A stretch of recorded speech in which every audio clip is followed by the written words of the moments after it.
Двама български рокери превърнаха любимия си мотор в истински уникат. Кое го прави различен от всички останали, провериха Иван Черкезов и Михаил Кръстев.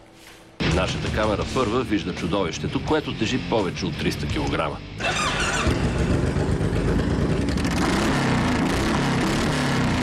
Илян е запален мотоциклетист, Йордан пък обича да експериментира с форма и обем.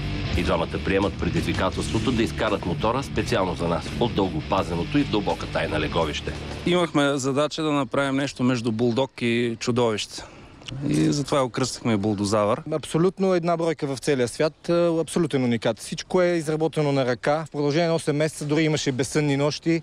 Спал съм даже при него. Тръпката е голяма, защото трудно е да видиш едно чудовище, което в реалния живот го няма, а изведнъж излиза и почва да се движи по улицата. Йордан и Илян обаче ще се разделят с произведението си. Машината е грабнала погледа на запален колекционер. И след броени дни ще краси някоя витрина на 10 000 км от тук. И двамата обаче вярват, че мястото за среща с най-красивите мотори е тук, в България.